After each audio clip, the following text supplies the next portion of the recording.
大家好，歡迎嚟到 XPI 嘅細 K 學堂。喺呢度將會同你分享我哋喺出面從來唔會同人哋講嘅投資市場嘅秘密啦，有咩辦法去賺到錢啦？究竟有咩人係賺到錢，而輸緊錢嘅係咩人呢？咁喺呢一度將會無私咁樣同大家分享一下。咁好啦，我哋上一集我哋講過咩係市場啦，輕輕講過下。我想問下畫圖表嘅人有冇試過將張圖畫到咁樣呢？我諗呢個係大部分畫圖嘅人其實都經歷過呢一個階段。唔好話呢個階段，或者你已經如果可以話係你已經過咗呢個階段嘅，咁係好嘅。但係有冇人係依然係畫圖，而家仲係畫到咁樣？會唔會你而家仲處於喺呢個階段呢？嗱，你加咗啲咩 MACD、RSI、布林線、移動平均，跟住再加咗無數咁多條 trend line。眼都花埋，但係到最後有冇話俾你聽究竟點樣入場呢？其實我想同大家今日咧喺呢度講一個秘密啊！咁啊，其實所有指標咧都係滯後。滯後係咩意思呢？滯後其實即係話其實個 K 線行線，其實真正係睇嘅話咧，其實咧好多人係唔睇指標，其實淨係睇條 K 線。K 線咧其實好似個市場嗰個心電圖咁樣，入邊咧其實每一下咧，佢都有好多唔同嘅資訊啊，話咗俾你聽。咁啊，今日我不如我喺度分享下啦，點樣做一個裸 K，我哋可以睇到呢個多空博弈啦。即係究竟多空博弈簡單啲，即係究竟我後面應該係升定係跌啊？究竟應該點買啊？究竟應唔應該買啊？嗰樣嘢。咁我哋不如睇睇圖先啦。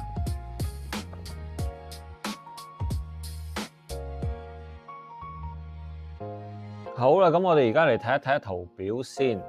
咁啊嗱，你見到我呢一幅圖真係畫到花晒啦。咁畫到花晒，究竟你應該點呢？畫到花晒之後，咁應該點呢？咁啊，我哋今集想同大家講一講裸 K，所以我哋將所有嘢係啦，咁樣就將佢真正清空晒佢啦。咁你喺呢度會見到啲咩呢？你喺呢度你會見到啲咩咧？佢咪淨係得 candle 咯 ？candle 入邊有啲咩咧？我哋放大啲睇。你會見到係呢啲針啦，呢啲針其實係俾到好大嘅息路嚟嘅，嗰個博弈。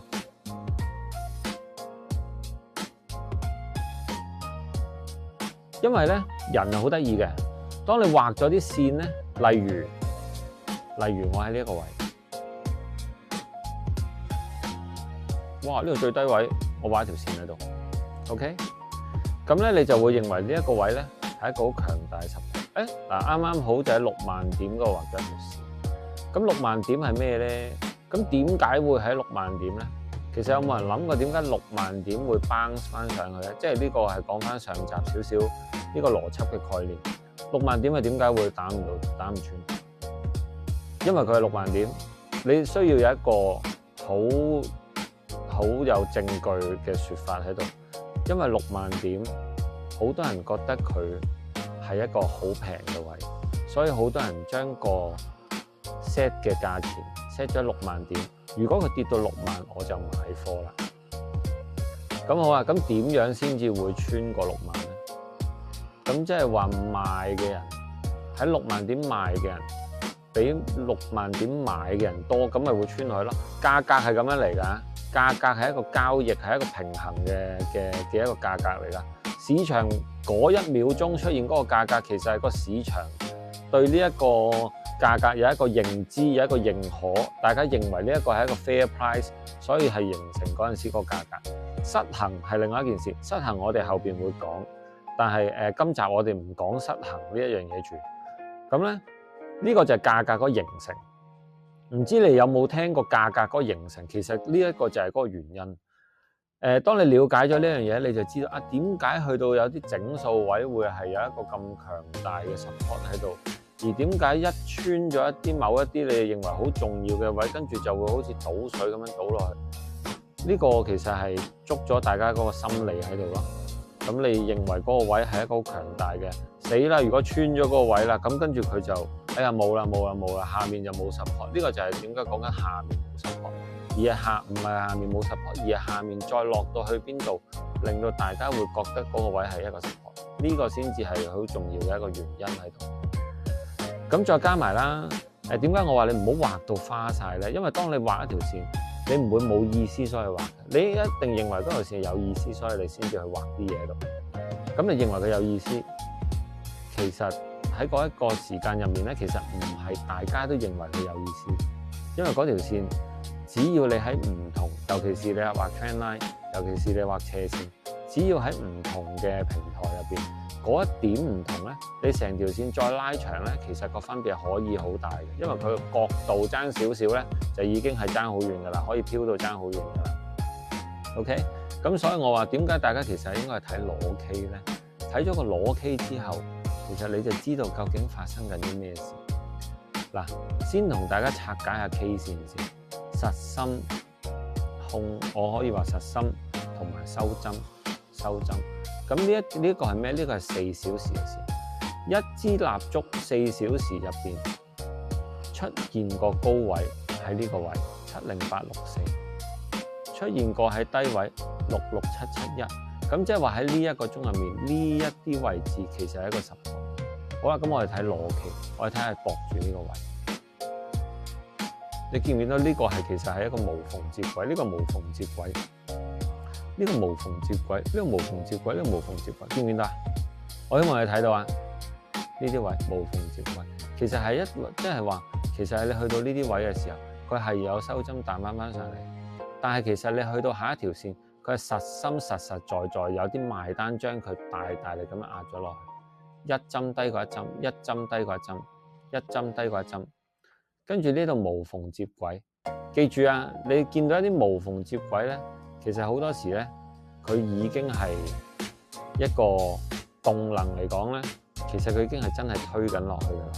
所以有好多人可能喺呢啲位嗱，我唔知呢度有冇咁樣嘅朋友啊。有好多人其實喺呢一啲位可能開咗個 long， 係嘛？如果你睇呢兩支針，呢度一支細針，呢度一支細針，你喺呢一啲位度開咗 long， 呢一度你一定爆緊 ，OK？ 咁但係市場好玩之處就你唔係一定要買升嘅，你可以買跌嘅。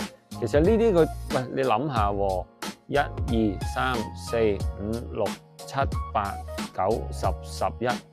11支巴4小時，即係44個鐘，跌咗44個鐘，連續向下跌咗44個鐘。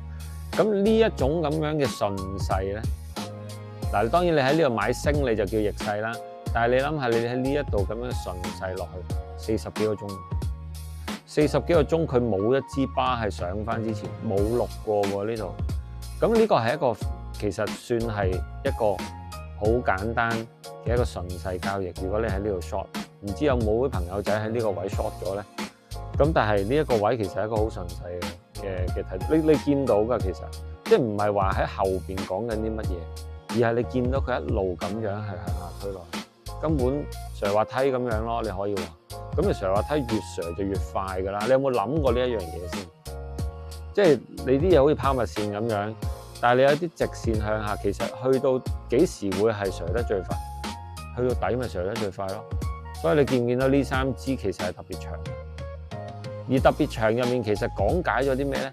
有好多人唔賣嗱，大家要了解一樣嘢，佢賣究竟佢情唔情願賣咧？唔代表佢係好一個情願嘅情況㗎嘛，爆倉咪要賣咯。爆倉焗住 market price 賣咯，所以即係話呢一個位其實好多人爆倉。咁你如果陰謀論啲講，你可以話個大莊其實瞄住呢一班人去爆，由呢一個位7萬打到落6萬，呢一度嘅人全部爆晒。裸 K 咧，你可以睇到啲，但係如果你畫線咧，我唔知道你會畫咗幾多嘢喺度喎。可能因為你如果你睇咧，你將會睇到其實佢個 MACD 咧。同埋你睇到佢動能啊、RSI 啊嗰啲，其實係一路推到下。我幾肯定其實去到呢一個位，個 RSI 已經好落。咁如果你話因為 RSI 而你買反彈喺呢個位，咁你買咗，咁你咪等於7萬同6萬嗰一堆人爆倉嗰一堆人，咁嗰度就可能有你份㗎啦。係啊，咁啊攞 K 最緊要係識得睇點樣係收大針，而嗰支大針究竟有冇轉勢？簡單啲，不如大家簡單啲咁樣去睇，甚至乎用一個統計學去睇。就係因為有統計學，所以先至有一個程式交易，先至有一個自動交易。如果連續出現2支或者3支針，我就做一個順勢，其實會唔會勝率比你呢度更高？1支、2支、3支，我呢一度做一個 short， 呢度嘅位83000去到75000，呢度一路都冇3支啦，1支、2支、3支，呢度可能你會中咗一個 stop loss， 呢度可能你會中一個 stop loss， 咁但係呢度嘅，呢度你翻返嚟咧，所以其實上一集我同大家講止蝕係好重要嘅。交易邏輯我哋後邊會講，交易方法我哋後邊亦都會講，點樣將佢交俾個程式，令到佢一個冇情緒嘅狀況下面去幫你去做，嗰啲我哋亦都會講，或者係我哋都有啲指標，覺得你應該係跟住嗰啲指標去睇，因為嗰啲指標其實就係 study 咗你嗰個攞 K 之後出嚟嘅指標，跟住咧你就可以跟住嗰個指標去交易。但係一樣啊，冇一個指標係100%話俾你聽，你跟足唔好止蝕，唔好止蝕嗰啲係害死你嘅，係啊，所以你哋要清楚呢樣嘢，係嘛？咁你會唔會你連續2支巴，跟住係同色，跟住你跟住一個順勢，等於我成日都同啲朋友講就係話你。覺得搭程車由頭站搭到終點落車咁嘅梗係最抵啦，但係你點知嗰個係第一個站咧？咁但係如果架車嚟架巴士開咗2個站啦，明明向住嗰個方向啊，咁你跳上車搭到終點，個機會你去到終點個機會可能會大過你搭2個站跟住跳上車。佢掉頭，佢有機會掉頭你咪落車咯。下一個站你落翻車咯，再開多2個站，連續向住一個方向開多搭2個站，你咪上翻車咯。其實交易可以好簡單嘅咋，係啊。咁我哋睇圖，我哋今集我哋睇到呢度先啦。我哋每一集講少少啦，咁樣就係咯。